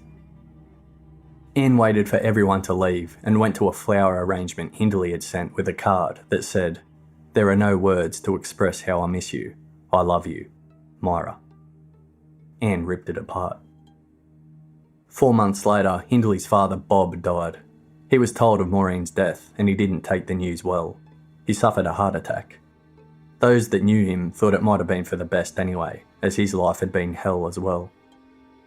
He had bricks thrown through his windows constantly, got sent hate letters, and was also abused and threatened when he left the house. Hindley again wrote to the authorities and informed them she didn't want to attend the funeral. This time, she said it was because she never had a good relationship with her father. After that, Hindley fell into a depression. In 1982, 2 influential men started campaigning for her release, Peter Timms and David Astor. Timms had been a prison officer and a governor, and Astor an editor at The Observer. They were friends of Lord Longford, and he asked them to intervene because he wasn't getting anywhere. Timms went as far as trying to arrange for the Pope to visit Hindley in prison when he visited the UK, but the Archbishop said no. Astor started corresponding with Hindley and she got a new solicitor. Together, they tried to change the public's view about her, and Hindley gave an interview with 2 journalists from the Sunday Times. In the interview, she said again that Brady had influenced her. The article ran with the headline, "The Woman Who Cannot Face the Truth." Around the same time, Hindley heard Brady had requested to see the police. It was true, but when the police saw him, Brady just sat there and didn't say anything. Hindley was transferred to Cookham Wood Prison, which had far better living conditions. Anne West, Leslie's mother, was photographed at the gates protesting against the move. Anne had been battling throughout these years. She had twice taken an overdose of tranquilizers, and she voluntarily entered a psychiatric hospital. In February 1984, Hindley got a letter from Leslie's uncle that included the line, "I would still be prepared to kill you and stand trial for my crime." Hindley didn't respond, and he sent her another letter. He also contacted the press. Hindley asked the prison governor to intervene, saying that she had always felt threatened by the Downey family and was worried about the hate campaign they were creating against her. She didn't receive any more letters after that. A few weeks later, an inmate entered her cell in the middle of the night, threw her out of bed, and hit her in the head with the shoe.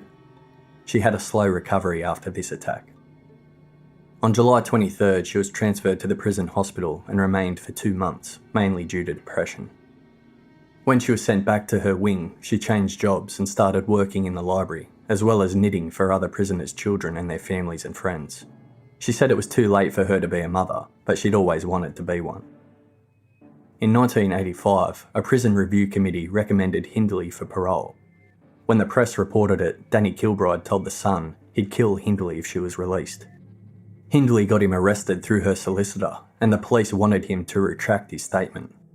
Danny didn't. He explained it had been too hard for him and his family after John. In May, the Home Secretary announced the Parole Board had analysed Hindley's case and determined she should stay in prison for at least 5 more years before being considered for release.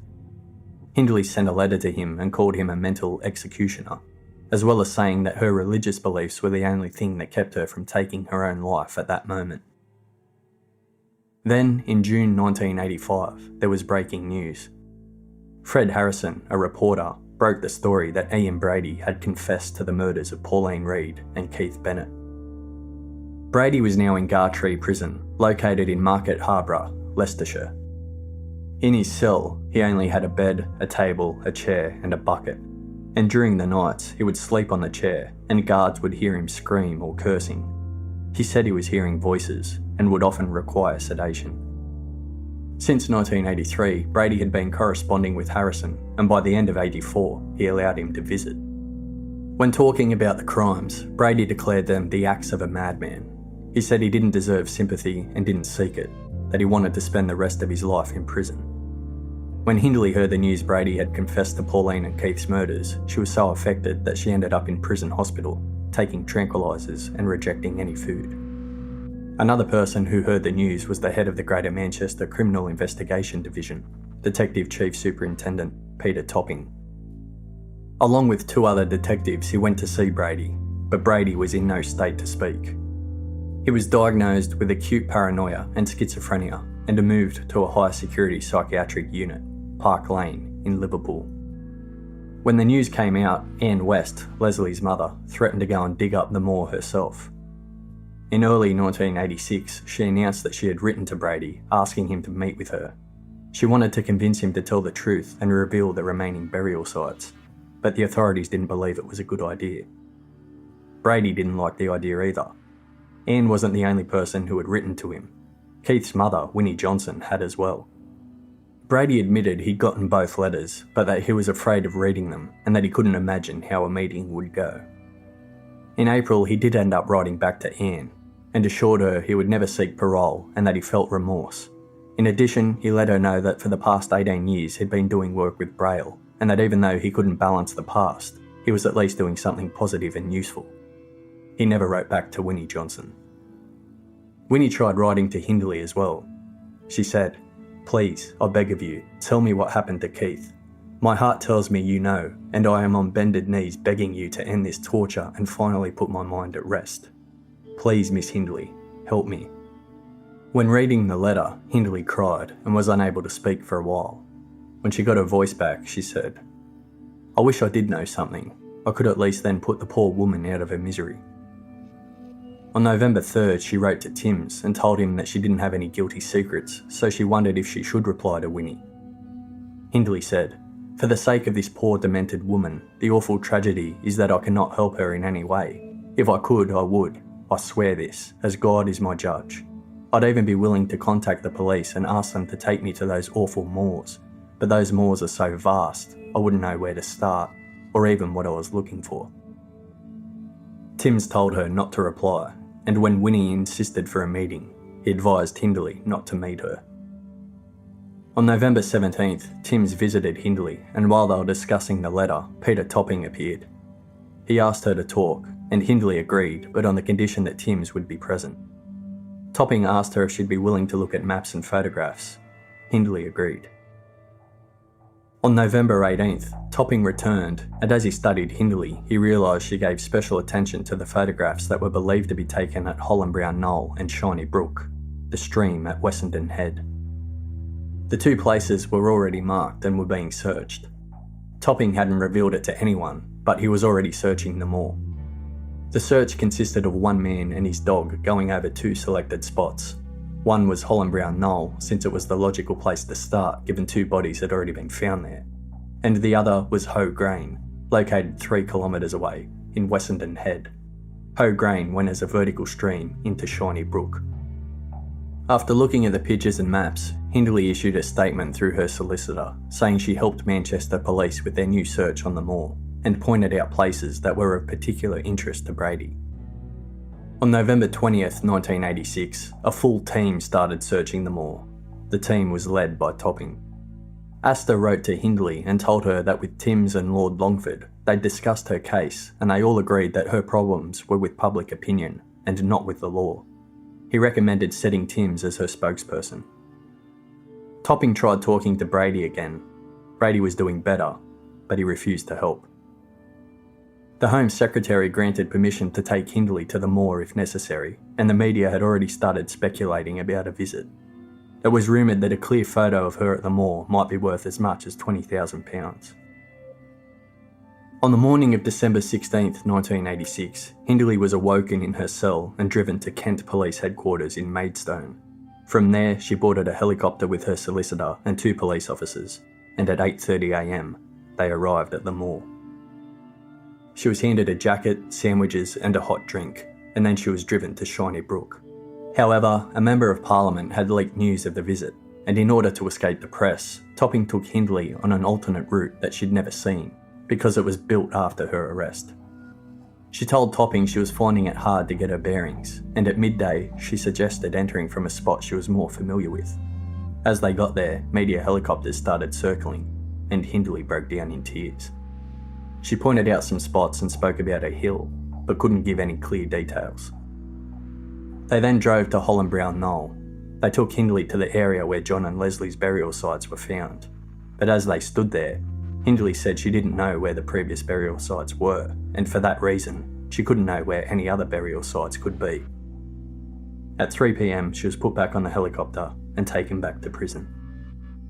David Smith was also approached by Topping and taken to the moor. He wasn't able to say much, other than he remembered parking the car with Brady and Hindley at Hoe Grain. The press covered the search and criticised how it was being handled and how there was still no results. Topping ignored them. On January 27, 1987, he went back to see Hindley. Sitting with her solicitor, Hindley told them that David Smith was not involved in Pauline's murder, that none of the murders happened in the house at Bannock Street, and that the search should focus on Shiny Brook and Holland-Brown Knoll. Afterwards, her solicitor, along with Timms, Astor and another attorney, held an emergency meeting to discuss if Hindley should make a full confession to the police. She'd already made one to Timms. Timms was qualified as a Methodist minister, as well as already being a therapist, and he held sessions once a week with Hindley for months. The 4 men decided it was in Hindley's best interest to make a full confession. The meeting leaked to the press, and Astor and Timms believed it had been Hindley's solicitor who told them, so they convinced her to get rid of him. Hindley reluctantly did so, and the last thing he said as her representative was, "The heroine in this story is my client. She has been very, very brave." On February 5th, Hindley sent a cryptic letter to Astor where she seemed to imply there was information she wasn't revealing. Astor in turn wrote to Timms and asked him the meaning behind her words. On February 19th, 1987, Hindley had a meeting with Topping, and with Timms by her side, she told the detective she helped Brady kill Pauline Reade and Keith Bennett. The confession wasn't cautioned or recorded. While she spoke, she cried, and afterwards she spent the weekend sedated. On Monday and Tuesday, she retook the confession and told them her entire life story and everything she knew about the murders. She found it particularly hard to talk about Pauline and Leslie, and she was given several tranquilizers as she did so. The detective working with Topping ended feeling terrible for her. Hindley had again given a version where Brady controlled her, and the detective believed she had been so absolutely besotted by him that she'd do all sorts of things for the love and respect of her partner. He stated, had she not met Ian Brady and fallen in love with him, she would have fallen in love and gotten married and had a family and been like any other member of the public. Topping didn't agree with his fellow detective. He realised at many points Hindley had quoted parts from a speech the Attorney General gave at the 1966 trial, where he told the court Hindley had been an ordinary girl before meeting Brady, and he made her fall through the path where they ended.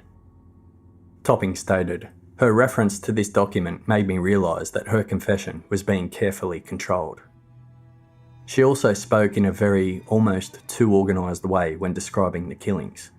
After she described how Pauline died, she used the phrase, "Well, that as far as I remember concludes the first murder," which was Pauline Reade's.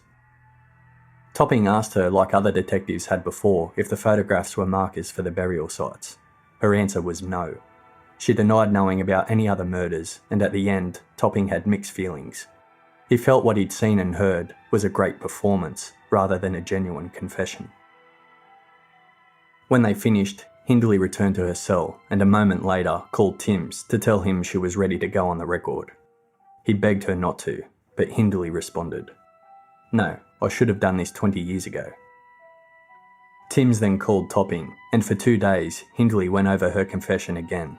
This time it was cautioned and recorded.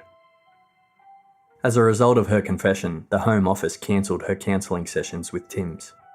Hindley sent a letter where she said she was burdened with the aftermath, and at one point she wrote, "I believe suicide to be a mortal sin, and one that cannot be forgiven, unlike the mortal sins I recently confessed to and received absolution from."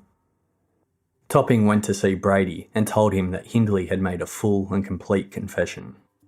Brady said he would do the same if he was given the means to commit suicide afterwards. On March 23rd, Hindley was taken from prison in an unmarked car during the evening and spent the night at Greater Manchester's police training school. In the early hours of the following morning, Topping took her back to the mall.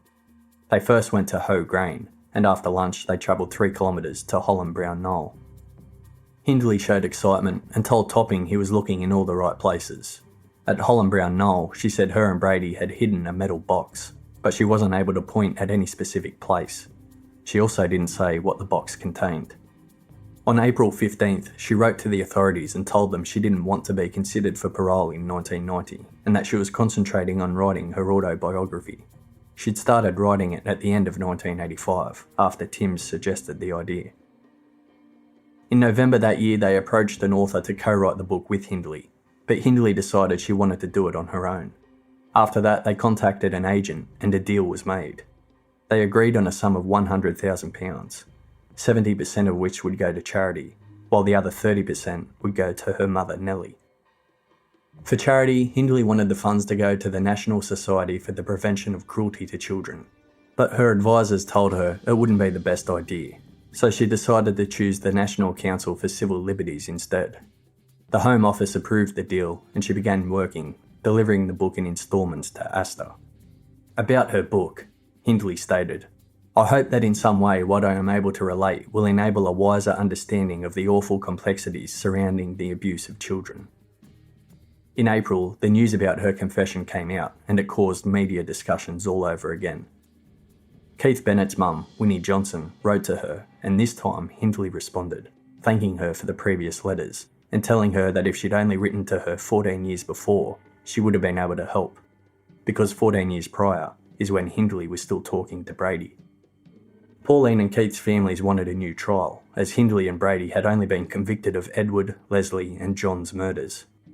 Hindley said she would be happy for a new trial, but Topping shot down the idea, stating it wouldn't be necessary. Several supporters of Hindley felt betrayed by her confession to Pauline and Keith's murder, since several had spoken on her behalf and defended her openly in public. Her mother Nellie had to resign from her job and stay at home because the harassment from the public ramped up again. Bill, Nellie's husband, Hindley's stepfather, didn't want any more to do with Hindley. The house Hindley and Brady shared at 16 Waterbrook Avenue was constantly damaged and the council decided to demolish it.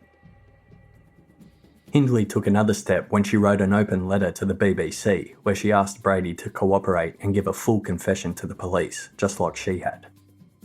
In prison, she was analysed by psychiatrists and was found to be of sound mind.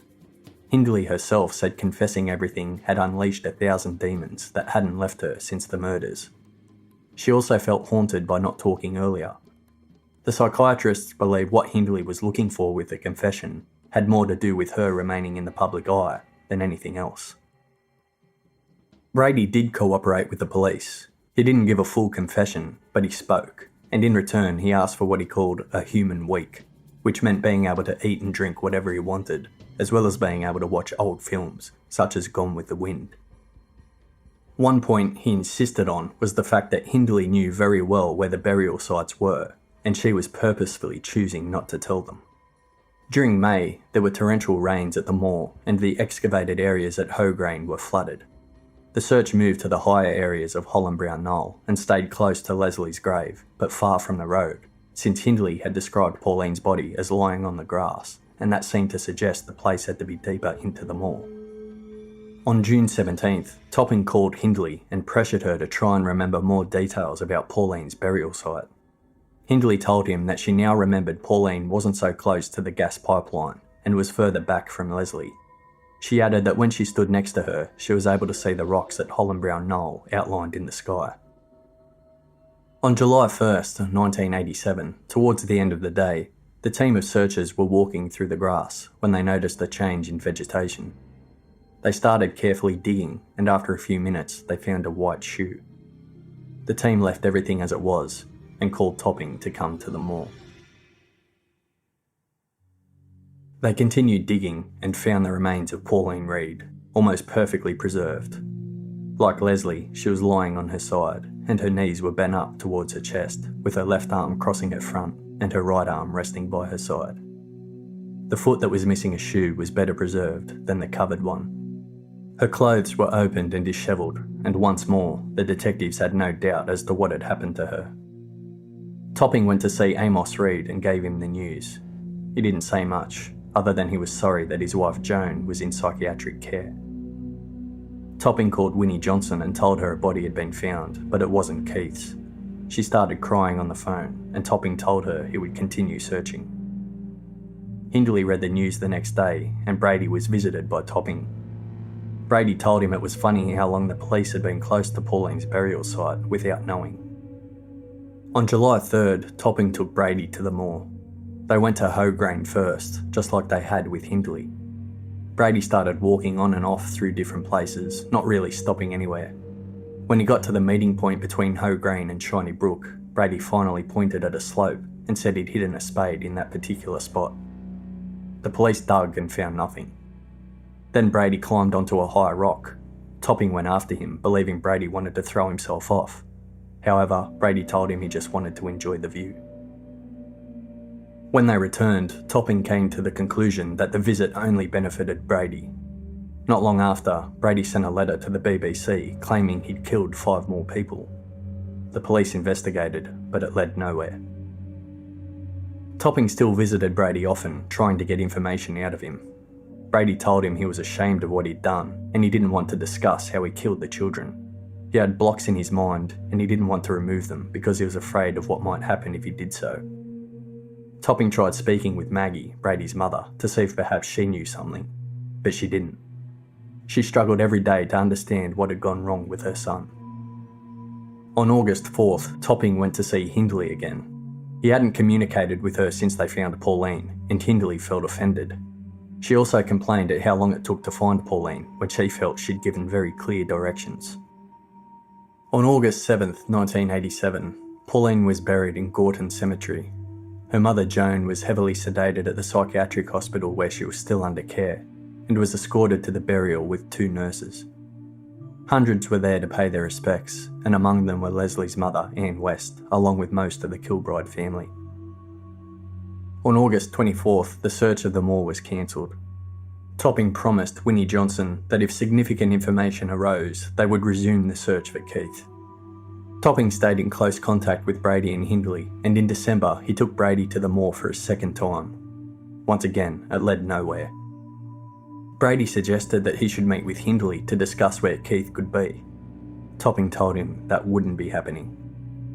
Topping concluded Brady and Hindley still had a very strong connection. He said, despite the fact that he was at times very critical of her, and despite the fact that she had not hesitated to outline his crimes, I felt they both still had a lingering regard for each other. Neither seemed to want to hurt the other. Hindley continued to try and change the public's view of her, and she wrote a letter to Anne West. It ended in a shambles when at one point she said, I now want to say to you, and I implore to you to believe me, because it is the truth, that your child was not physically tortured, as is widely believed. Then Hindley wanted to meet with a journalist who had written several articles on miscarriages of justice. It didn't end well. The first question the journalist asked her was how she could take a 10-year-old off the streets, referring to Leslie. Hindley's answer was, she shouldn't have been out so late at night. The journalist described Hindley as a narcissist psychopath, with grandiose ideas of herself, who would rather be remembered as Myra Hindley, child murderer, than not to be remembered at all. The journalist believed it was rubbish that she was under the spell of Brady, and determined Hindley played a much larger role in the crimes than she was letting on. In September 1989, Hindley was told her autobiography wouldn't get published. Asta had found the writings awful, and so did the publisher. Hindley decided to do a rewrite. Hindley said she felt troubled because she wanted to help, but she couldn't, since she didn't know where Keith Bennett's burial site was. In January 1990, which was the year Hindley could be considered for parole again, Brady sent an open letter to the press where he said Hindley enjoyed the murders and he could prove it with all the letters they exchanged in their first years of prison. He wrote, "I have the written words of Myra herself in the shape of 6.5 years of her letters written to me after our imprisonment. In there she writes nostalgically and lyrically of the murders, which she regarded as a substitute marriage ritual, but which I saw as products of an existentialist philosophy in tandem with the spiritualism of death itself. I have only given you a brief glimpse of what occurred 25 years ago." Those letters were never released. Shortly afterwards, Brady was taken to a psychiatric ward after he made threats of suicide. Brady began a protest in the form of a hunger strike. He was force-fed and closely supervised. Hindley tried to work on her parole again. What she didn't know was that the Home Office had already made the recommendation that she should never be released. However, this wasn't going to be announced until 1994, so Hindley prepared herself for a parole bid. Timms and Asta got her a therapist. The therapist stated, just like Topping had, that Hindley showed most emotion when talking about Pauline and Leslie, whereas when she spoke about John, Keith or Edward, she'd do it like she was reading it from a book. When the therapist wrote his final report on Hindley, they argued over a particular word she used to describe the crimes: excitement. Hindley wanted the word to be removed since it would put her in a bad light, but her therapist insisted it was important and accurate, so it would stay. Hindley planned a life outside. Tricia Cairns entered her life again in 1989, and at one point she quit her job in Manchester to move to London, where she lived in a house owned by Asta, who fully supported their relationship. Tricia went as far as taking catalogues of furniture to choose with Hindley for the life they would share when she was released. Although Hindley was having a relationship with another woman at the same time, Nina Wilde, a Dutch criminology student who was at Cookham Wood Prison as part of a placement scheme, she found Hindley to be smart, sensitive and good company. The both of them also banked on Hindley leaving prison and sharing a life together. Hindley went as far as making an official application to live in Amsterdam. However, she was informed she'd have to demonstrate her ability to adjust to a British community first. Brady continued his campaign to make sure Hindley would never be released. He wrote to the Sunday Mirror and told them there were more murders they had committed. Hindley responded to that letter: "On my mother's life, which I hold the dearest, there are no others, not to my knowledge, and certainly none that I have taken part in. But that's not to say there aren't any." In December 1994, Hindley was informed by the Home Office that her campaign for parole had been in vain. She had been marked never to be released. Hindley took the news so badly that she was put on suicide watch. She remained on permanent observation for some time afterwards. Hindley's therapist said this about the news: "She hoped that somewhere, sometime, there would be a Home Secretary robust enough to put her out there secretly, if not openly. She firmly believed that she could be given a new identity." She referred to the boys who killed James Bolger, and very often to Mary Bell. She felt strongly that what was good enough for Mary Bell was good enough for her. On February 1st, 1995, Hindley wrote to the Home Office and informed them that due to her treatment in prison, she no longer felt physically or mentally capable of undergoing hypnosis. The idea of hypnosis is something that had been proposed by Topping to try and help find Keith Bennett's burial site. Hindley was initially open to the idea until she found out she was never getting released. In March 95, Hindley wrote another letter, this time stating she may be open to hypnosis if she was transferred back to Durham Prison. In the months that followed, Keith's mother, Winnie Johnson, spoke negatively to the press about Hindley and her unwillingness to help. Hindley told her solicitor the following: "She's become as bad as Mrs. West. If she's so constantly disgusted with or about me, why doesn't she ask Ian Brady to jeopardise his mental health with hypnosis? Please express my disgust with her. in a discreet a way as possible. As the year continued, the Home Office dropped the hypnosis idea altogether, since they felt Hindley would only participate if she was given parole. On November 14th, 1995, Hindley drafted a new appeal petition and wrote, "All my years in prison have reinforced my belief that crimes of any kind are totally destructive, not least for the victims, but also for the perpetrators. All I would want to do is lead a quiet life, keep out of the public eye, perhaps if possible do something quietly useful, and end my days in relative obscurity." Hindley's possibility to lead that quiet life came in 1997 when she was appointed a high-profile barrister. It was no coincidence the barrister was married to one of Lord Longford's granddaughters.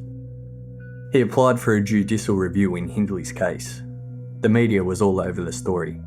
Danny Kilbride, John's brother, quit his job to petition against Hindley and managed to collect 40,000 signatures in Ashton-under-Lyne alone from people who believed Hindley should die in prison.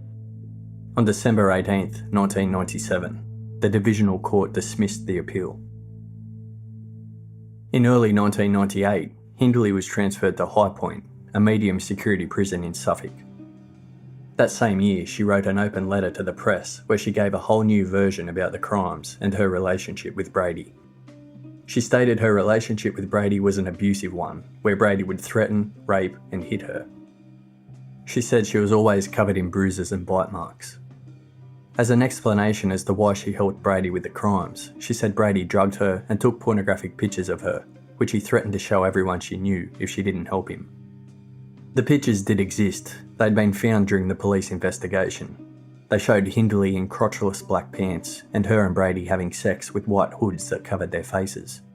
They also showed Hindley with whip marks. Brady explained that the idea was to sell them, and the whip marks weren't real, they were drawn with lipstick.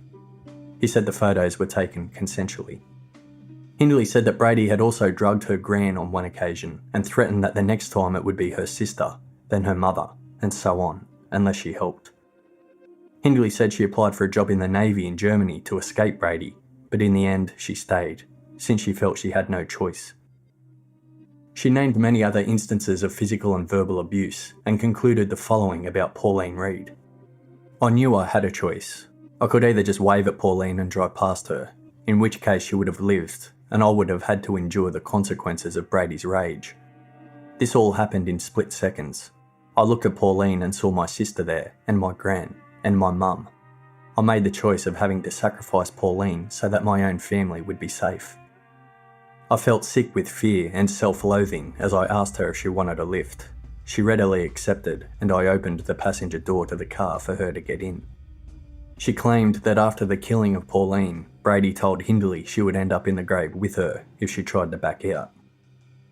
When they cleaned up at the house, Brady took out a bottle of Drambuie to celebrate and told her that he'd done it, the perfect murder. He asked Hindley how she felt about it, and she told him she never imagined something like that happening and began to cry. Brady held her and told her he'd try and control his temper, and Hindley promised she'd try not to provoke him. Then he stroked her hair, and Hindley said this new tenderness touched the core of her heart, and she suddenly felt all the love for him she felt in the beginning. And it was this tenderness and love that took place in between the murders that made her help once again. Before John's murder, when Brady told her that he wanted to do another one, but he wanted someone smaller, Hindley was reluctant to help, so he strangled her until she agreed. Hindley felt as if the pattern of her life had been mapped out, but she couldn't stop loving him nonetheless. Brady is adamant that these claims by Hindley are a load of bullshit, and Hindley was just as willing as he was in all the murders. He responded with an open letter of his own, stating that everything Hindley said was a lie. Hindley's therapist also commented and said it was about time that Hindley took responsibility for her crimes instead of trying to make excuses. Hindley and her supporters continued fighting for her release until the very end. Lord Longford and Astor both remained vocal until their deaths in 2001. In 2002, the House of Lords ruled that the Home Secretary should not have the power to increase prison terms, and the possibility of Hindley being released became a very real one. So the Home Secretary ordered Greater Manchester Police to come up with new charges to keep her in prison. Hindley gave an interview soon after this news and said that her only wish was to not die in prison. She didn't get her wish. On November 15, 2002, at 4:55 p.m, Hindley died in hospital of bronchial pneumonia. A radio station offered £500 to listeners if they could guess the time of her death. Hindley died at West Suffolk Hospital. She was transferred there from prison when her health deteriorated. The hospital burnt every single item Hindley came into contact with. It had nothing to do with the disease. A spokesperson from the hospital said they were being, quote, sensitive to future patients. Hindley's funeral was funded with her estate, and what was left afterwards reportedly went to charities. There were rumours some went to the National Society for the Prevention of Cruelty to Children, just like Hindley had wanted the funds from her autobiography to go to. But the society said they had never received any funds from Hindley, and even if they had, they would have immediately returned them. Hindley had requested the presence of 12 close family and friends. Among the ones who didn't attend were Maureen's widow Bill, their daughter Sharon, and Hindley's mother Nellie, because she was too frail to make the trip. At the funeral, which took place on November 20th, the priest used the story of the prodigal son from the Bible because he felt she was the prodigal daughter. According to him, she'd gone away from the decency of humanity and from God, but somewhere she made the decision to return to us and to the church. God forgave her, and she became a different person. Hindley's ashes were given to Tricia Cairns, her former partner, who scattered them at the foot of Saddleworth Moor. Both of Pauline Reade's parents died before Hindley, Amos in 1996 and Joan in 2001. In one of the last statements Joan gave, she talked about Pauline and said, "She's not suffering now. No one can hurt her now. I feel her that close, you see. That seems to buck me up a lot. I feel her so close to me. I miss her so much. I still do. She's my little girl." Sheila Kilbride died before Hindley as well. When John was killed, she cried for 2 years straight until his body was found. She also continued setting a plate for him at the table for a very long time. When John's brother Danny heard of Hindley's death, he couldn't believe it, and he phoned the authorities to see if he could attend the funeral. He was told he would be arrested on the spot if he turned up. In the end, Danny was just glad Hindley would no longer be pestering for parole. Leslie's mother, Anne West, died in 1999. In one of her last interviews, she described how Leslie's grave had been vandalised several times. On one occasion, someone wrote, "Let Myra go," on her headstone. Anne ended up moving Leslie to a secret spot. She also went to see Robert Spears, who'd found Leslie, and gave him a plaque as a thank you for bringing her daughter back to her. Before passing away, she gave the following message to a journalist for Hindley. "If there is such a thing as haunting and ghosts, I'll be on her shoulder morning, noon and night. She'll not get rid of me."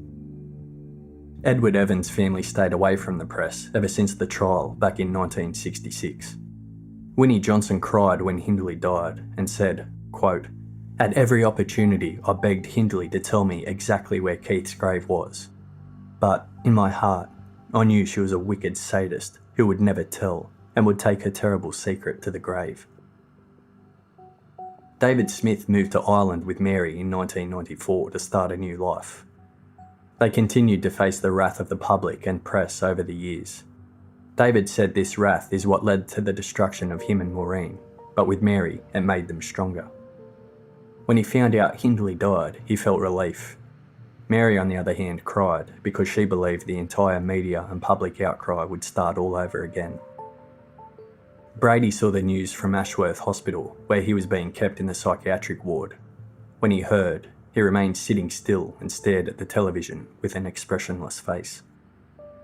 In 2013, Brady was denied a transfer to a prison.